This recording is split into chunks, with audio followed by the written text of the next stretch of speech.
umpisahan na po agad natin etong ating talakayan mga kababayan. Pero bago tayo pumunta sa mga main topic natin, lagi ko naman po sinasabi na wag po sana natin kalimutan na suportahan ito po mga kandidato na nakikita po natin na pwede maging katuwang ng gobyerno ni PBBM. Ano po, para pagsilbihan yung mga kababayang Pilipino po natin in the future mga kababayan. Kaya sana suportahan po natin etong mga kandidato mga kababayan sa pagkasenador na nakikita po natin na makakatulong po kay PBBM. Ano po, at ngayon mga kababayan, punta na po tayo dito sa mga main topic na pag-uusapan po natin. Alam nyo ba, may ginawa mga kababayan na napakatinding video etong kamera. And then ang gagawin lang natin mga kababayan, kailangan po natin itong maipaalam, maipakalat sa sambayan ng Pilipino para maintindihan po nila kung ano yung nangyayari mga kababayan sa ating gobyerno at kung bakit nahaharap itong si Sara Duterte sa impeachment. Dahil marami sa mga kababayan Pilipino pa rin po natin talaga ang naguguluhan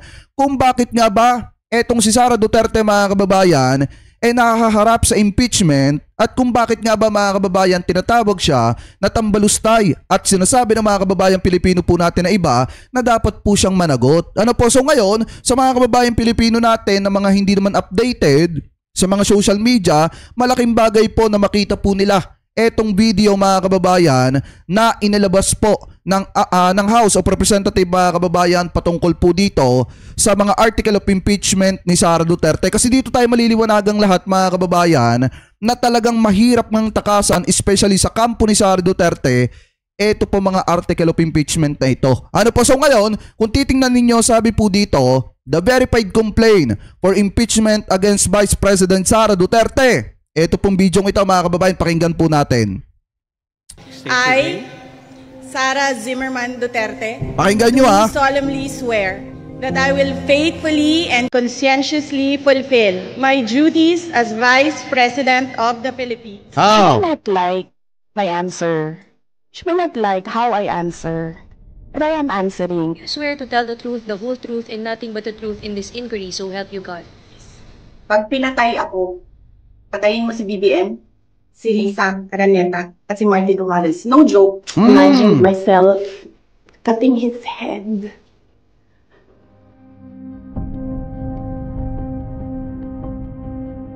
Ito, pakinggan nyo itong mabuti mga kababayan. And then, punta lang kayo sa House of Representatives of the Philippines mga kababayan. And then makikita nyo na, scroll nyo lang, makikita nyo na po etong video ito. Yung mga gusto pong mag-share mga kababayan para malaman ng iba sa mga kababayan Pilipino po natin, malaya nyo po yung magagawa. Ano po, kasi mga kababayan, dapat po talaga magkaroon ng idea ang mga kababayan Pilipino po natin about po sa dahilan kung bakit na-i-impeach eto pong si Sara Duterte. Ano po, ngayon ipagpatuloy pa natin.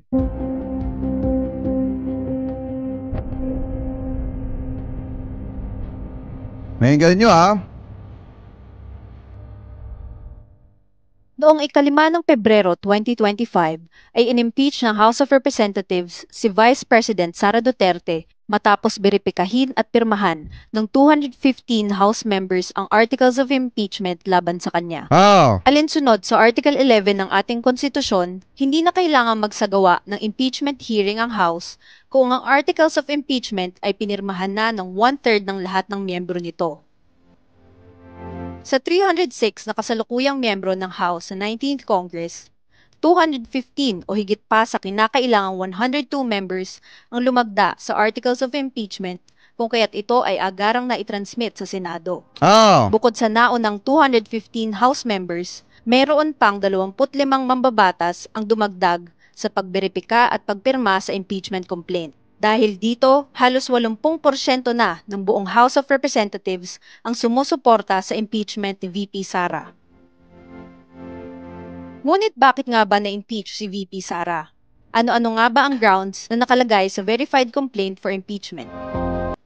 Nang manumpa siya bilang pangalawang pangulo ng ating bansa noong July 1, 2022, nangako siya sa bayan na pangangalagaan at ipaglalaban ang konstitusyon at ipapatupad ang mga itinakdang batas nito. Ngunit sa loob ng 3 taon niyang panunungkulan, paulit-ulit na nilabag ni VP Sara ang kanyang sinumpaan, kung kaya't siya ay na-impeach sa ilalim ng mga sumusunod na batayan. culpable violation of the Constitution, Ah. betrayal of public trust, graft and corruption, other high crimes. Ang mga paglabag na ito ay patunay lamang na siya ay hindi angkop manungkulan sa gobyerno at Alam niyo, sa totoo lang mga kababayan, ito yung pinakamahirap takasan ng kampo ni Vice President Sara Duterte. Paano nila kaya ipagtatanggol si Sara Duterte mga kababayan dito sa ginawa niyang pagbabanta, lantarang pagbabanta sa buhay ng presidente mga kababayan. Kaya nga po kung titingnan nyo, sinasabi ng marami sa mga kababayan pong abogado natin na kapwa po natin Pilipino na sinasabi nila na mahihirapan talaga ang kampo ni Sara Duterte na idepensa si Sara, lalo na po sa ginawa niyang pagbabanta, kasi lahat ng mga kababayan Pilipino po natin talagang naging saksi po dyan, at lahat ng mga kababayan Pilipino po natin napanood yung video, hindi lang basta video, live mga kababayan ni Sara Duterte na kung saan lantaran niyang pinagbabantaan ng buhay ng presidente, ng First Lady at saka ng House Speaker. Ano po ngayon, ipagpatuloy pa natin. nararapat na maalis sa pwesto sa pamamagitan ng impeachment. Narito ang 7 grounds for impeachment na nakapaloob sa articles ng verified impeachment complaint laban sa pangalawang Pangulo. Nakasaad sa Article 1 na si VP Sara ay nagkasala ng betrayal of public trust, nakagawa ng paglabag sa konstitusyon at high crime sa kanyang live press con noong November 23, 2024. Huwag kang mag-alala, ma'am, sa security ko. Kasi may kinausap na ako na tao. Sinabi ko sa kanya, kapag pinatay ako, patayin mo si BBM, si Risa Araneta, at si Martin Romualdez. No joke. No joke. Nagdiling na ako, ma'am. Pag namatay ako, sabi ko, huwag ka tumigil hanggang hindi mo magpatay sila. Ito yung idinidepensa ni Bato de la Rosa at saka ng kampo ni Sara Duterte na sinasabi na conditional threat daw po.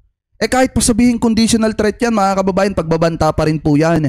Tandaan po natin, kahit pa sabihin nila na kung anong itawag nila dyan, conditional man o kung ano-ano man mga kababayan, pagbabanta pa rin po yan sa buhay ng presidente. At kapag ka nawala ang presidente, sino ba makikinabang? Sino ba mga kababayan ang aani? Lahat ng resulta kapag ka nawala ang presidente. Especially, lahat ng magandang benepisyo. Di si Sara Duterte. Bakit mga kababayan? Siya lang naman ang vice-presidente at siya ang papalit sa presidente kapag may nangyaring masama sa buhay ni PBBM. Kaya nga mga kababayan, ito po ay kapakinabangan nila kung sakali na magtagumpay etong sinasabi dito ni Vice President. Ano po ngayon, ipagpatuloy pa natin. And then he said yes. May naunang pahayag din si VP Sara na nagsasabing nais niyang putulin ang ulo ni Pangulong Bongbong Marcos. Diba? Gusto ko tanggalin yung ulo niya ba? Imagine myself cutting his head.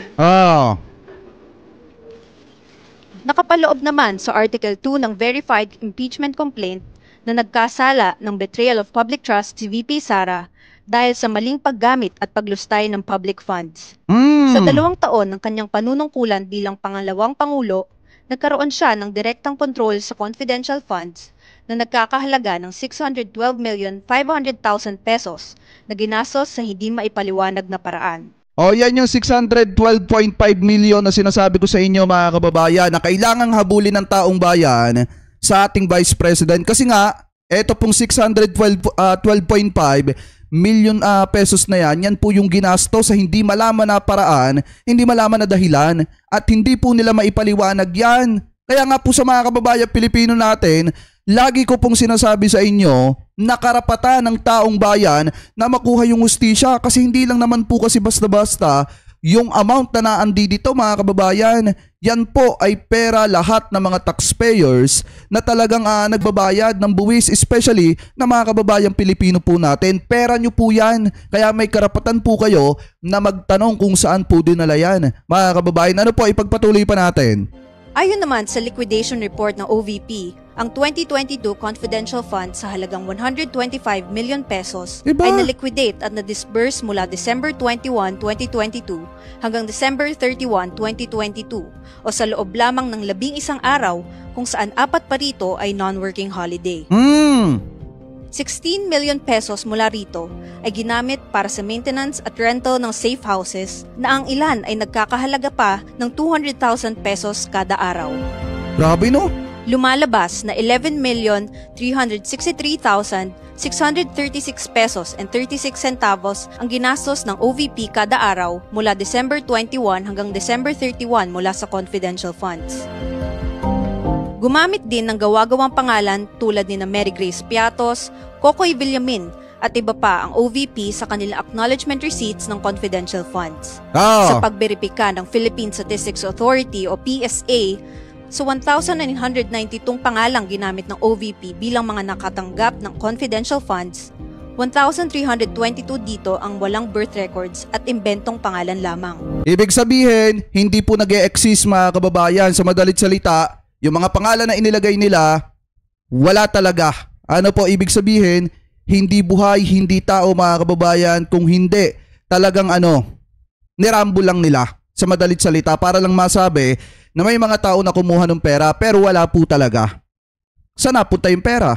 Ibig sabihin sa bulsa nila. Mga kababayan, yan nang iisipin ng marami sa mga kababayang Pilipino po natin. Kung hindi nila maipaliwanag, sina Mary Grace Piatos, Kokoy Villamin, at kung sino-sino pa na ginamit nilang pangalan dito na hindi nag-e-exist, ibig sabihin sa bulsa po nila napunta yung pera na sinasabi nila na napakinabangan ng sambayan ng Pilipino. Ano po, ipagpatuloy pa natin. Sa Article 3 ng Verified Complaint for Impeachment, isinasaad na hindi angkop manungkulan sa gobyerno si VP Sara dahil sa bribery at graft and corruption. Sa pagdinig ng House Committee on Good... Ito yung mabigat dito kasi may mga patunay na taong buhay na talagang nagkiklaim na sila ay sinuhulan ni Vice President Sara Duterte. At isa na po dyan, yung hindi natin makakalimutan na nagpakita ng envelope. Etong si Undersecretary ng DepEd, Mercado mga kababayan, isa po siya sa talagang naglaglag kay Sara Duterte. Ano po, ipagpatuloy pa natin. Government and Public Accountability, inamin ni na former DepEd Yusek Gloria Humamil Mercado, DepEd Director Resty Osias, at Chief Accountant Runa Catalan. Yan! Binigyan sila ni DepEd SDO Edward Fajarda ng monetary gifts mula kay VP Sara. Ang mga opisyal na ito ay responsable sa mga bidding projects sa DepEd. Ang hayagang pagpapahintulot ng gawaing ito ay direktang paglabag ni VP Sara sa RA 3019 at RA 6713 patungkol sa Code of Conduct and Ethical Standards for Public Officials and Employees. Ipinapakita naman sa Article 4 ng Verified Complaint for Impeachment ang nagawang paglabag ni VP Sara hinggil sa hindi maipaliwanag na yaman at pagkabigong ipakita sa salin ang kabuuan ng kanyang ari-arian. Ang pagtaas sa net worth at assets ni VP Sara ay labis at hindi makatwiran para sa isang opisyal ng gobyerno. Diba mga kababayan? Yan po yung inaano natin dyan. Kaya nga dapat sa totoo lang mga kababayan, dapat magkaroon talaga ng impeachment trial at dapat i-request dun sa impeachment trial na makita ng sambayan ng Pilipino yung bank account mga kababayan na nakapangalan kay Vice President Sara Duterte at yung joint account nilang magtatay. Kasi hindi po talaga biro yung biglaang paglobo ng kayamanan ni Vice President Sara Duterte. Kaya nga kung titingnan nyo, takot silang ipakita yung mga asset po nila, yung mga salin nila mga kababayan. Kasi nga, sobrang biglaan nung paglobo ng kayamanan po nila. Kung gaano kabilis yung paglobo ng kayamanan ni Harry Roque mga kababayan, ganon din kabilis di umano ang paglobo ng kayamanan ni Vice President Sara Duterte. Sa bagay mga kababayan, kung ikaw ba naman nung mayor ka, sagana ka sa confidential funds, tapos may mga aligasyon pa sa'yo na tumatanggap ka ng drug money, yayaman ka nga. Diba mga kababayan? Kasi kung matatandaan nyo, sasabihin nyo siguro, Jake, ano ba yung sinasabi mo? Kung matatandaan nyo, di ba mga kababayan, nung si Sara Duterte ay mayor pa lamang, sobrang lalaki ng kanyang confidential funds. Buhat nung maging presidente, yung kanyang tatay. Biruin nyo mga kababayan kung titingnan nyo, sabi po dito, 460 million a year. Yan po yung confidential funds mga kababayan na ni Vice President Sara Duterte nung mayor pa siya ng Davao City. Kaya nga mga kababayan, di ba nakakapagtaka sinasabi nila, naapektuhan daw yung mga proyekto, yung mga gawain dyan daw po sa Davao City. dahil daw po sa awayan ng Marcos at Duterte. Pero kung tutusin, dapat wala nang gaanong problema mga kababayan sa Davao City. Kasi unang-una, napakalaki ng confidential funds, napakalaki ng naging pera ng Davao City nung panahon ni Vice President Sara Duterte. Lalo na nung naging presidente yung kanyang tatay. Biruin nyo ha, sabi po dito, 460 million a year under Sara Duterte Davao's confidential funds. Kung titingnan nyo mga kababayan, ito yan. Pakita ko sa inyo. Yan. Yan o. Pamula 2016 mga kababayan, kung titingnan nyo, yan po yung mga naging confidential funds ng Davao City. And then mapapansin nyo mga kababayan, mga kababayan, eto pamula 2018, pamula 2018 hanggang 2022, hindi na po naalis sa 400 mahigit mga kababayan yung confidential funds ng Davao City. So kung titingnan nyo mabuti mga kababayan, kita nyo 2019, dito na lang tayo magbase sa 2019 mga kababayan. Dito na lang tayo magbase sa 2019. Kung titingnan nyo hanggang 2022, puro 460 mga kababayan. 460 million yung naging pera ng Davao City. Ganyan po kalaki mga kababayan ang confidential funds sa panahon ni Sara Duterte. Kaya nga mga kababayan, dapat makita at masilip ng sambayan ng Pilipino yung bank account. Ano po yung bank account ni Sara Duterte kapag umusad na etong impeachment trial. Ano po, so ngayon mga kababayan, balik tayo ulit dito. Yan. Tanggalin muna natin yan. Balik ulit tayo dito. Hindi angkop ang pera niyang naipon kung pagbabatayan ang sweldo niya sa gobyerno.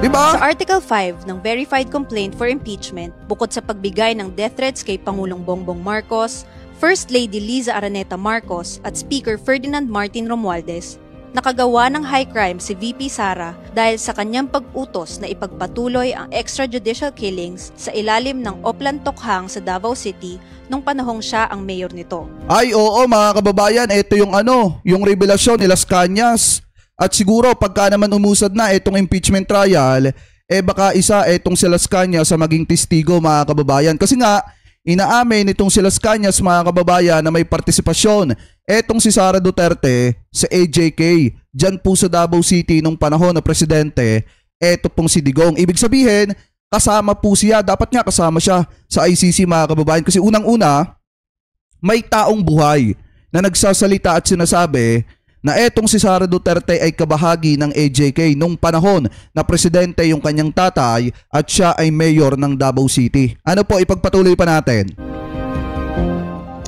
When he started the Operation Tokhang, ayan I was called by him about Tokhang, and it was approved by Sara Duterte. By Sara? By Sara Duterte. Because at that time she was the mayor. She was the mayor at the time. Diba? Nakapaloob naman sa Article 6 ng Verified Complaint for Impeachment na nagkasala ng betrayal of public trust si VP Sara dahil sa kanyang mga gawain at negatibong pahayag na nag-uudyok ng sedisyon at rebelyon laban kay Pangulong Bongbong Marcos at sa kanyang administrasyon. At panghuli, sa Article 7 ng Verified Complaint for Impeachment, inihayag ang sukdulang pag-abuso sa kapangyarihan at pagtataksil sa tiwala ng taong bayan ni VP Sara sa kanyang buong panunungkulan bilang lingkod bayan. Ang lahat ng mga paglabag na nabanggit sa 7 Articles of Impeachment ay malinaw na patunay ng betrayal of public trust, culpable violation of the Constitution, at graft and corruption ni VP Sara. Pinagtitibay nito na hindi siya naaangkop manungkulan sa gobyerno at nararapat lamang alisin sa pamamagitan ng impeachment. Kung mahahatulang guilty ng Senado bilang impeachment court, hindi na rin maaaring humawak ng anumang pwesto sa gobyerno si Vice President Sara Duterte. Ayan.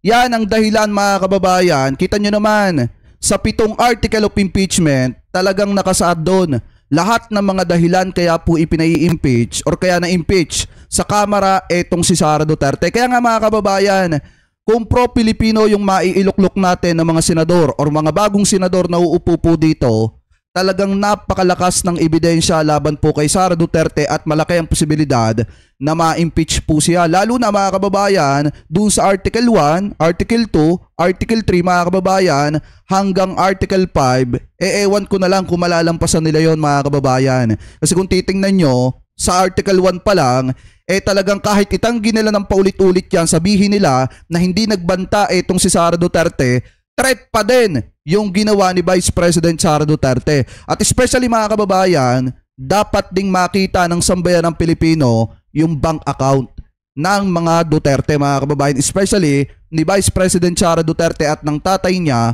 na si dating Pangulong Rodrigo Duterte. Kasi mga kababayan, di ba may napapabalita na may joint account sila. So dapat makita rin ng sambayan ng Pilipino yan. Dahil nga unang-una, kung matatandaan nyo, may sinasabi itong si former Senator Trillanes na may joint account silang dalawa and then dun pumapasok yung drug money. Kaya nga kung titingnan nyo, napakabiglaan yung paglobo ng kanilang mga kayamanan, ng kanilang asset. At dapat malaman po yan ng sambayan ng Pilipino. Ano po kung ipapakita nila? At sana makita ng taong bayan yan dahil hindi na naman sila makakatanggi dyan kapag ka nasa impeachment trial na po sila. Ano po mga kababayan? So uulitin ko, pamula pa lamang nung mayor, etong si Vice President Sara Duterte, sagana na po siya sa confidential funds. Alam niyo kung sinasabi nila na si PBBM mga kababayan bangag at kung ano-ano pang ibinabato nila, di ba kung susumahin natin, mas bangag si